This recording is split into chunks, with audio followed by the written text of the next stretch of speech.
Hey, it's me, MLB. Here is that side character, chapter 12. This one is titled A Trust. Oh, hey, it's your side character, Puddinghead. Kuro teased his teammate. I don't need to hear it from you, Kuro, Kenma said, still without looking at you, but at least moving now and walking onto the court. Some of the guys closer to you said hi and greeted you kindly. Then you sat yourself down next to Kenma's bag and watched with great anticipation. Kenma didn't strike you as the athletic type, so this was going to be an interesting match to watch.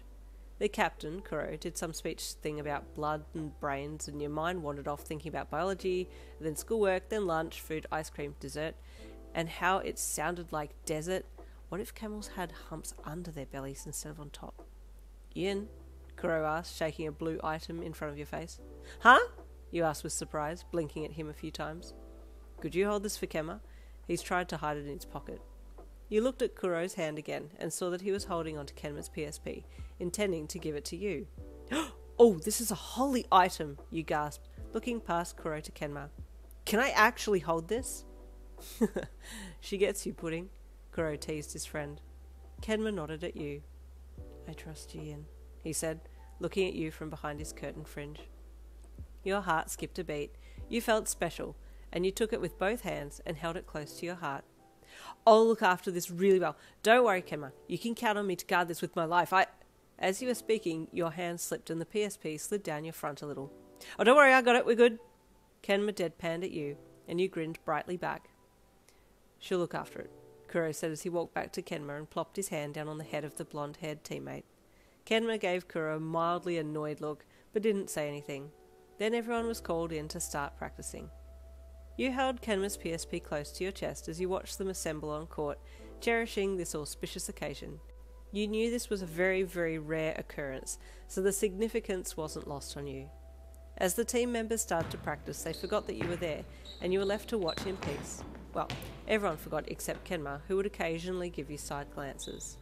Momentarily forgetting that you were holding onto his beloved PSP, you thought that he was looking at you, and after he did a sneaky setter dump, he dropped back down and turned his head slightly to look at you from the corner of his eye. Your heart skipped a beat as his feline eyes glanced over you for a second before he turned his attention back to the ball and net and court. Oh? You looked down at your chest and placed one hand on your heart. That felt funny.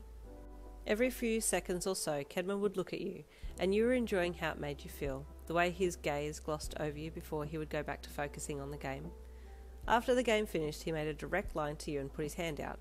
Confused, you gave him one of your hands, and he just held it lightly for a few seconds before letting it go and pointing to his PSP.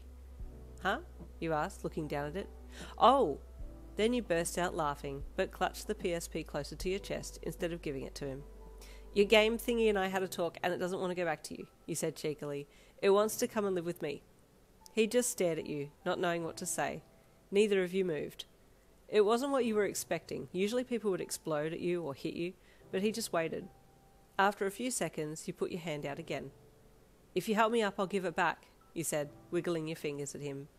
He took your hand again and helped you up, and you couldn't help but notice that he was quite strong. Wow, you did that easily, you commented, handing him his PSP. He took it immediately from you and pressed the start button. I'm level 10. I should be strong enough to pull you up, he replied. You didn't quite understand what he was on about, so you just smiled, and then looked down at the hand of yours that he had held. It still felt warm. You could still feel his hand against yours, even though it wasn't there anymore. Well, we're off, two of the teammates called, and it snapped you out of your daze long enough for you to wave at them, and then you turned to Kenma. Hey, let's go, I'll walk you home, you said to him. He looked up and nodded at you, and then went back to playing his game. You smiled and said goodbye to Kuro, and then you and Kenma left together. Kuro smirked as you both left, then chuckled to himself. I think there's a little bit of romance blooming here. The next day was normal, except that you had a shift at the animal shelter after school. But, as usual, that really important information had slipped your mind until the last minute, and you suddenly remembered as the final bell rang. Racing out into the hall, you grabbed your bag and ran for the gates, once again forgetting to tell Kenma where you were going. The shy blonde got his bag and pulled his PSP out, looking down the hallway towards your locker to see if you would be bouncing down to see him soon, but you weren't there. His game started up, so he turned his attention to it and headed for the stairs, assuming that you would suddenly appear beside him halfway across the oval, but you never arrived. He stopped at the other end of the oval, at the half-fallen fence, and looked back, but you weren't anywhere to be seen. With a shrug, he got over the fence and then headed to his house, but a part of him was wondering where you were. "Hi, Lolita!" you greeted in your exuberant voice as you barreled through the doors of the animal shelter. "Oh, sunshine!" she greeted just as brightly, adjusting her glasses. "My day has gotten so much better now for seeing your beautiful face. How was school?" "It was boring, but I'm here now." "Honey, it's lovely to have you," she said. "Would you be a dear and refill the water bowls for the kitty cats?"